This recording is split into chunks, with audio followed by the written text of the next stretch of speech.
우리가 시편 제2권에 들어가서 고라자손의 노래라 표제 붙은 8편의 시들을 살폈고, 오늘 9번째 시편 50편을 살필 텐데 아삽의 시라 표제가 붙어 있습니다.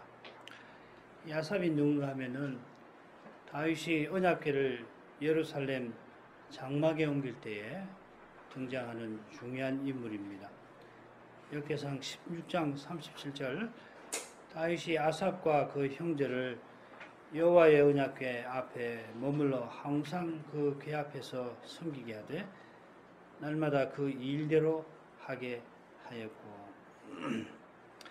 다윗이 언약궤를 모신 후에 늘 하듯이 기본 성막에서는 상번제를 아침 저녁으로 드리게 하고, 여호와의 언약궤 앞에서는 날마다 그 일대로 매일 상번제 드리듯이 찬미의 제사를 아침 저녁으로 드리게 합니다.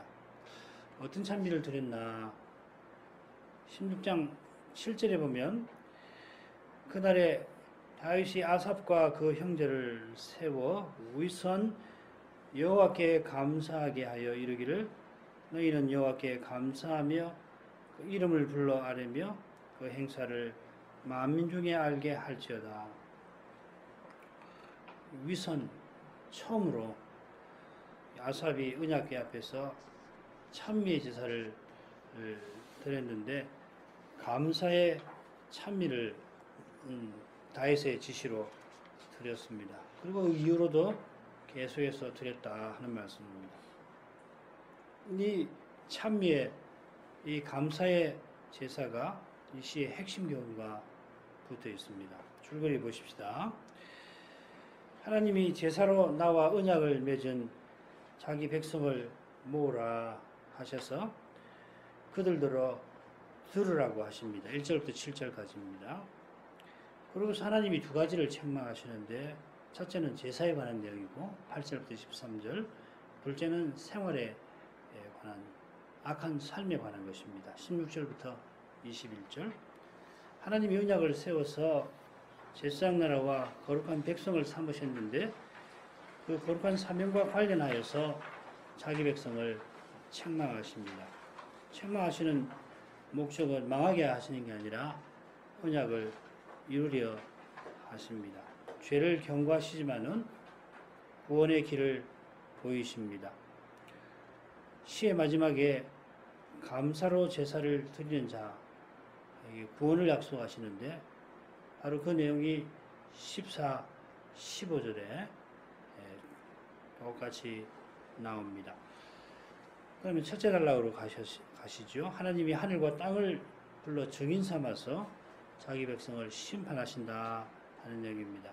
그래서 시의 처음에 우리말로는 세상이라고 되어 있는데 땅이라는 말이 나오고요. 그리고 6절에 하늘이 나옵니다. 중간에도 윗하늘과 아래 땅이 나오죠. 그처럼 이 단락은 전능하신 자 하나님 여호와께서 말씀하셨다 하고 시작하고 마지막에 7절에 내 백성아 들으라 하는 내용을 마칩니다. 이건 하늘과 땅을 지으신 하나님이 시온에 임재하셔서 자기 백성을 심판하려 하신다 하는 내용입니다. 1절 읽겠습니다. 전능하신 자 하나님 여호와께서 말씀하사 해 돋는 데서부터 지는 데까지 세상을 부르셨도다. 우선 독특한 성호가 나옵니다. 전능하신 자 하나님 여호와, 히브리 말로는 엘로힘 야훼 이렇게 됩니다. 여호수아 22장 22절에 요단 동편을 차지한 두 지파 반이 거듭 똑같이 전능하신 자 하나님 여호와를 부르면서 자기네가 요단강 동편에다가 단을 쌓게 했지만은 하나님을 거슬러 쌓은 게 아니라고 맹세하며 밝힙니다.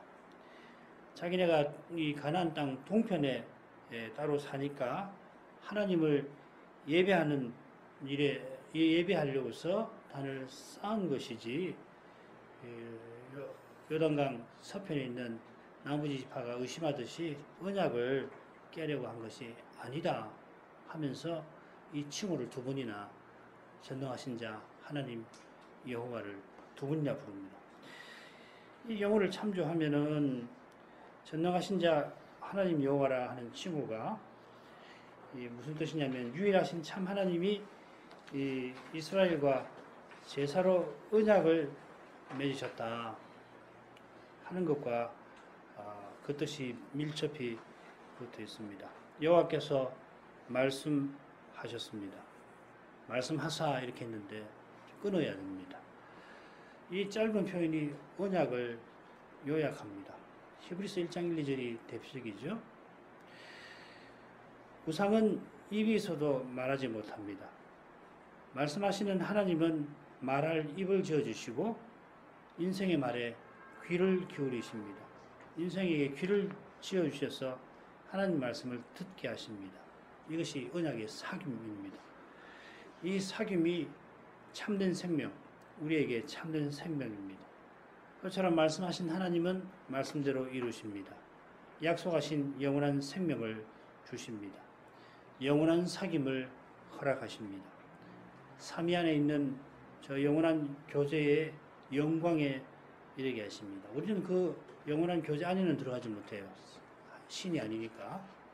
그러나 그 영광 교제가 드러나는 그 영광에 참여하게 하시는 거죠. 이 영광에 이르는 것이 제사의 본질이고 그 영광을 성도의 사귐으로 드러내는 것이 거룩한 삶의 핵심입니다. 교회 안에 그런 이 성도의 사귐을 통해서 삼위 안에 있는 사귐에 방불한 것이 나와야 돼요. 그래야 거룩한 삶을 산다고 말할 수 있지. 그 없으면은 도덕적으로 또 상식적으로 공정하고 선하게 산다. 그거 성경이 말하는 거룩한 삶 아닙니다. 여기서 참된 생명을 맛볼 수가 있어야 돼요. 그게 교회라고요. 이 세상에서는 맛볼 수 없는 이 영원한 생명, 그리스도적인 그 생명이 여기서 물론 매우 제한적이지만은 맛볼 수 있어야 그게 교회라고. 그거 없으면 교회로서 존리 못해요. 언약의 하나님이 언약을 이루시려고 해 뜨는 곳에서부터 지는 곳까지 세상을 부르셨습니다. 땅이라고 번역하는 게 더 낫습니다. 하나님이 언약 이루려고 자기 백성을 만나려 하실 때 종종 하늘과 땅을 소환합니다. 신명기에 몇 번 나오고 특히 이사야 1장 나옵니다.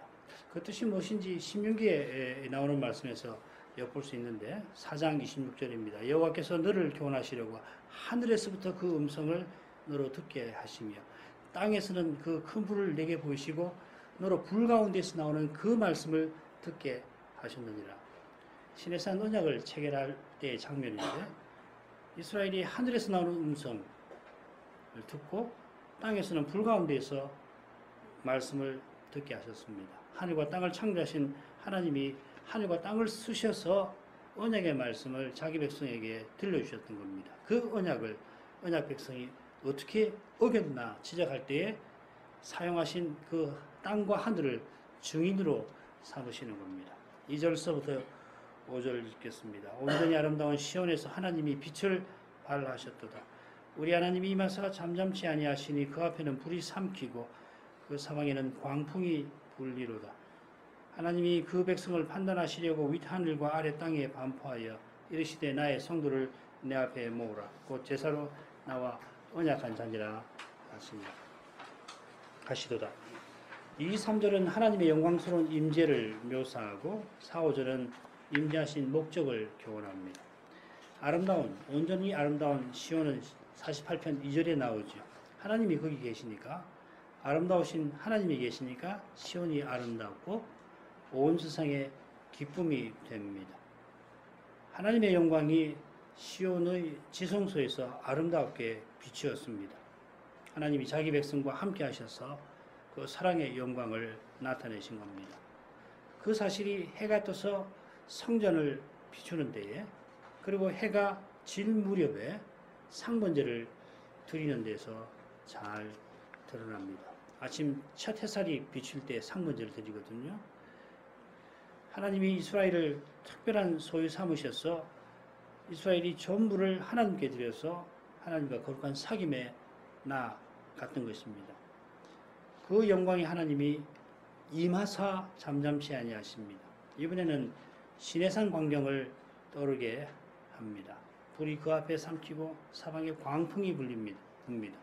하나님이 불의 전차를 타고 행차하시는 모습입니다. 2절에서는 영광구름이 독수리 날개처럼 펴서 이스라엘을 덮어 보호하는, 교제하는 모습이었다면 이번에는 만왕의 왕이 이 전차를 몰고서 이스라엘과 싸우려고 오시는 장면입니다. 하나님이 윗 하늘과 아래 땅을 부르시는데 그 목적이 내 백성을 판단하시려 하는 것입니다. 심판하려고 나의 성도를 내 앞에 모으라 하십니다. 이 불의 전차는 그 안에 영광의 보좌가 있는데 그 보좌 앞에 언약 백성이 심판받기 위하여 소환됩니다.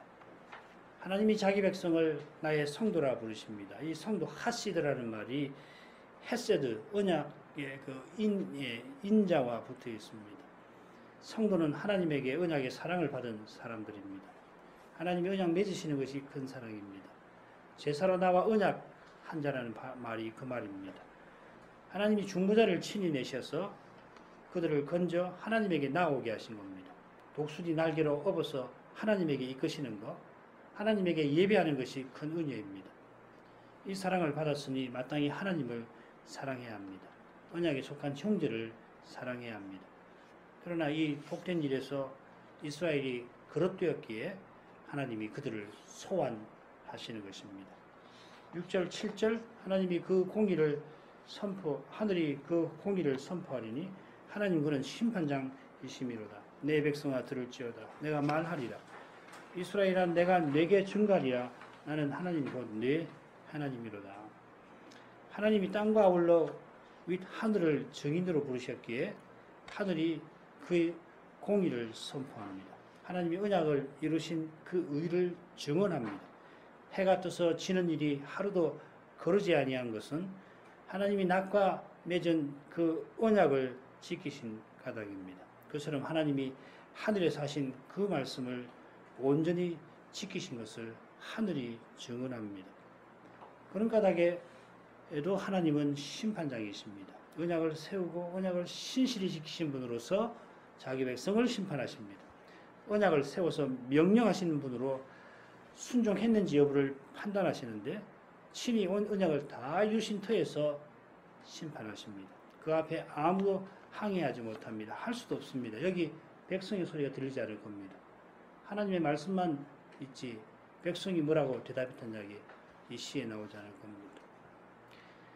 하나님이 심판하시는 자리에 죄인의 소리는 들리지 않습니다. 들을지어다 하십니다. 지금까지 듣지 아니한 이스라엘이 이제 듣지 않을 수 없습니다. 듣게 하실 때에 들어야 소망이 있습니다. 그러나 장차는 들어도 아무 소망 없는 때가 옵니다. 마지막 심판날입니다. 그때는 듣지 않을 수 없고 더 이상 들을 수도 없습니다.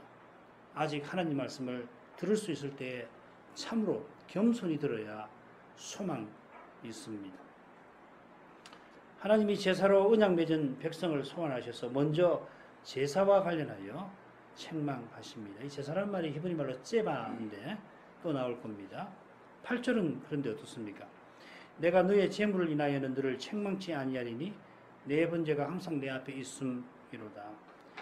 제사로 언약 맺은 자기 백성을 심판하러 임하셨는데 재물 똑같은 말입니다. 제사와 째바 재물을 인하여는 책망치 아니하신다 하십니다. 내 번제가 항상 내 앞에 있다 하신 대로 이스라엘은 아침과 저녁으로 정해진 번제를 상번제를 드렸습니다. 정해진 대로 드렸습니다마는 성도가 아니라 그러나 악인으로 살았습니다. 하나님을 잊어버린 22절에 나오죠. 그들은 하나님이 주신 것에 감사하는 심정으로 제사하지 아니한 겁니다. 이어 나오는 말씀에서 이스라엘이 어떤 심정과 태도로 제사했는지 짐작할 수가 있을 겁니다. 먼저 9절부터 11절 내가 내 집에서 수소나 내 우리에서 수염소를 짓지 아니하리니 이는 삼림의 짐승들과 천산의 생축이 다 내 것이며 산의 새들도 나의 아는 것이며 들의 짐승도 내 것이미로라.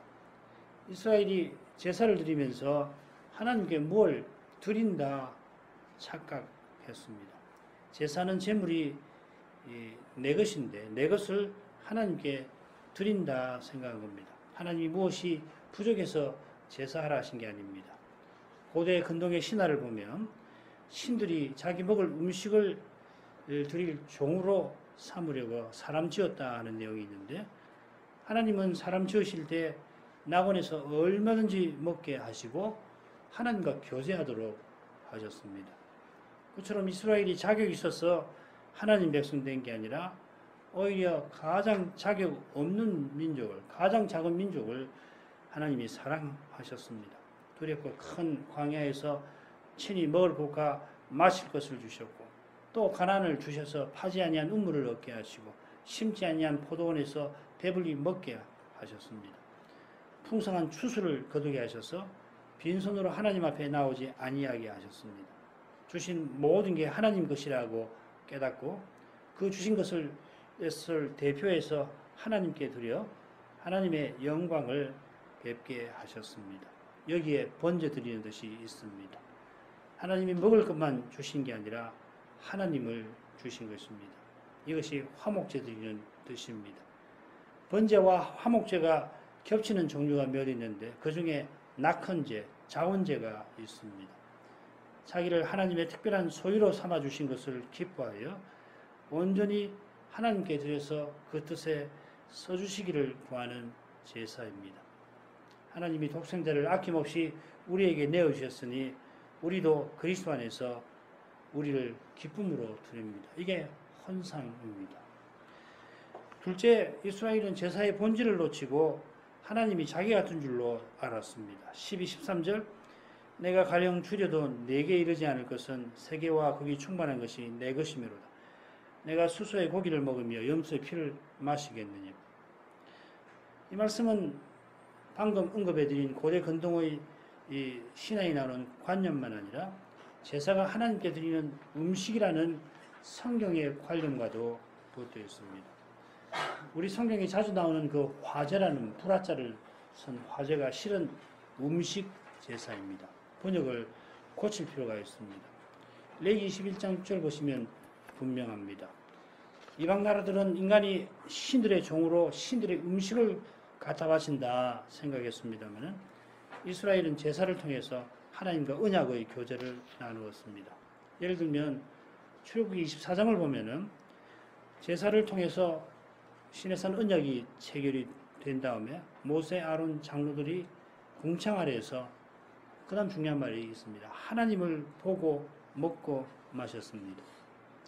이것은 고대 근동에서 국가 간 언약을 체결한 후에 언약의 교제로 식사하는 관행과 비슷한 면이 있습니다. 라반과 야곱도 그렇게 했고, 이런 관행에 이스라엘이 익숙하니까 그들을 위해서 하나님은 언약의 교제를 이스라엘과 나누려 하셨습니다. 그런데도 하나님을 잊어버린 이스라엘은 마치 굶주린 하나님께 먹을 것을 드리는 것처럼 제사합니다.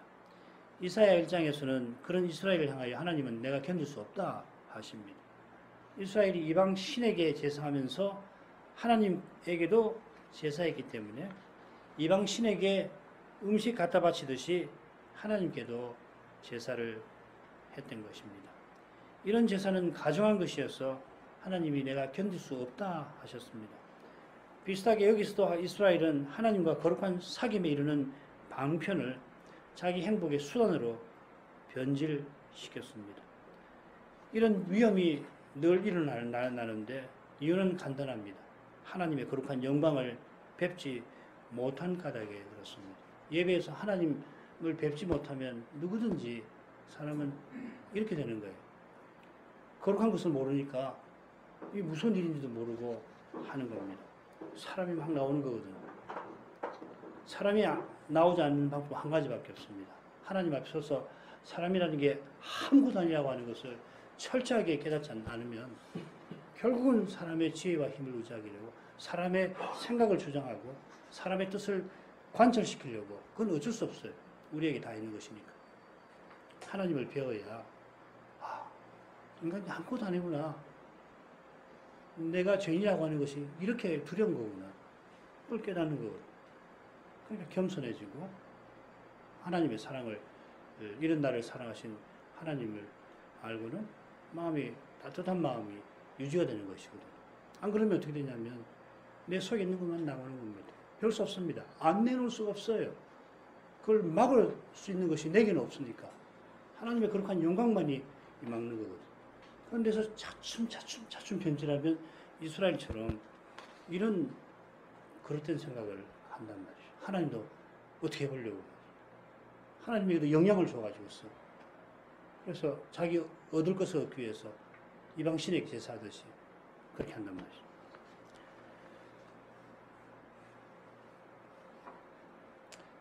하나님의 영광을 배워야 죄인이 변화가다 하나님 영광을 드러내며 살게 됩니다.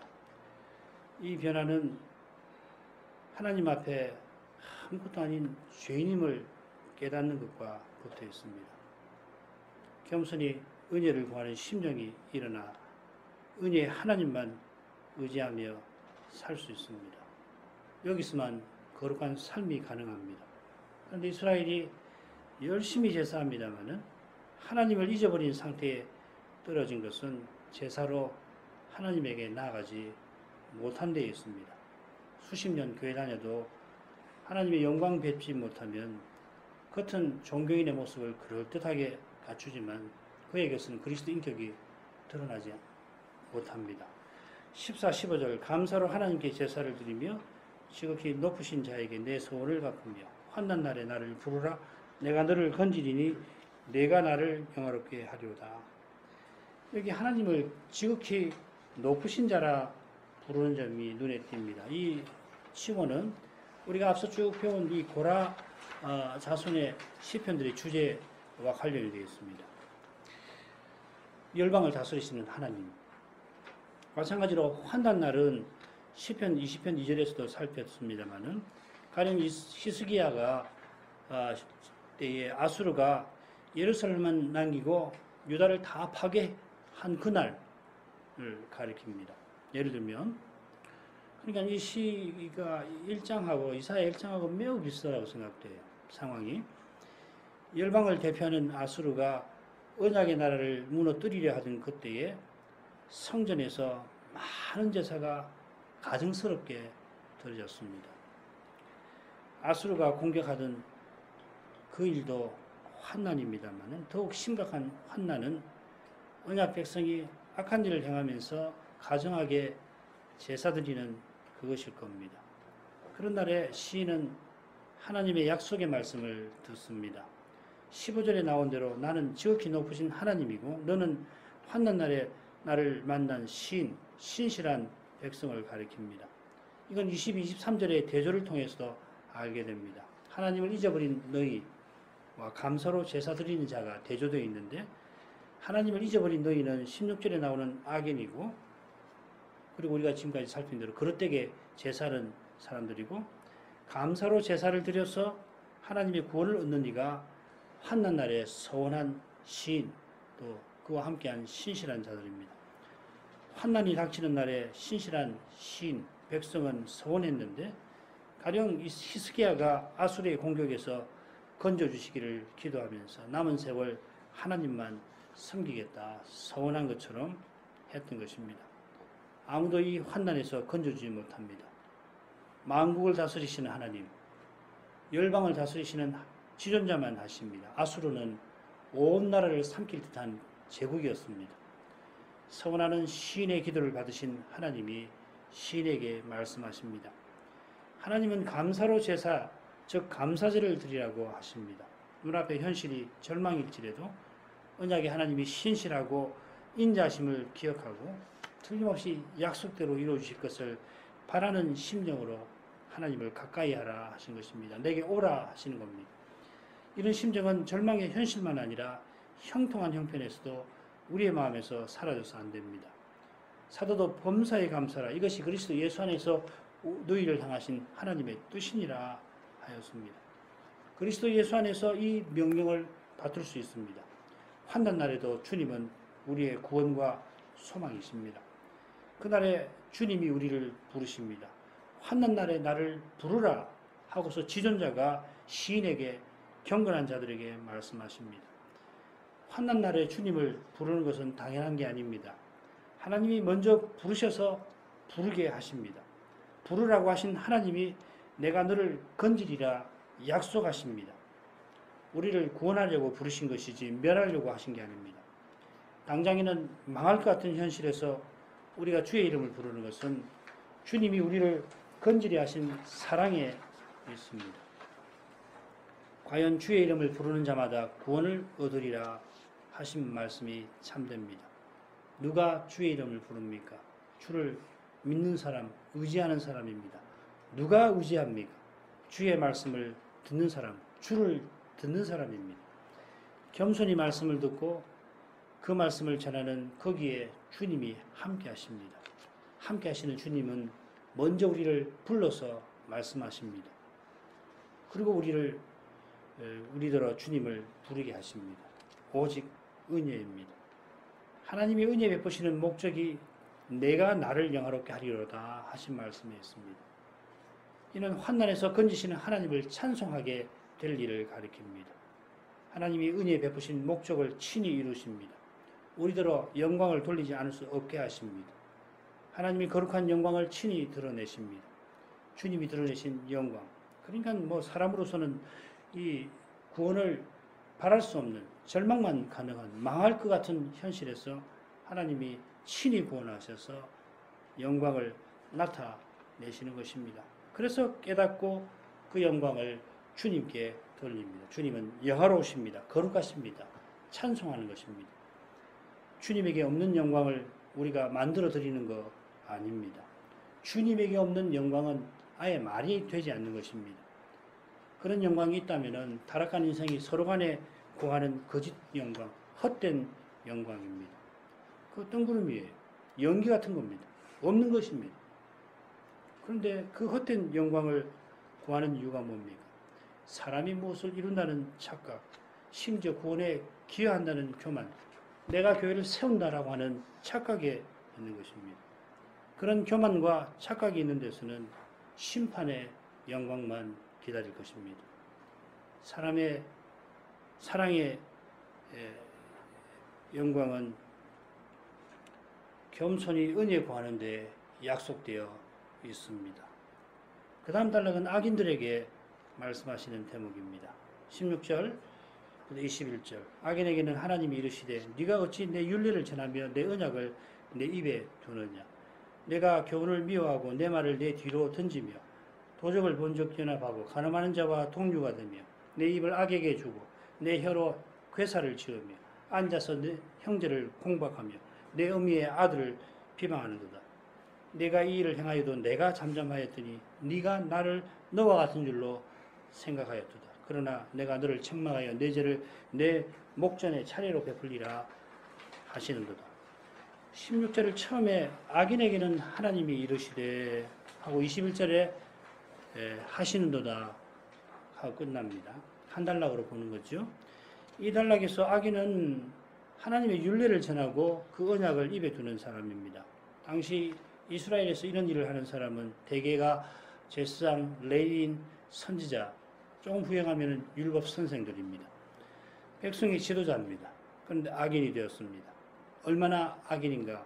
앞서 나온 환난 날을 실감할 만큼 악인입니다.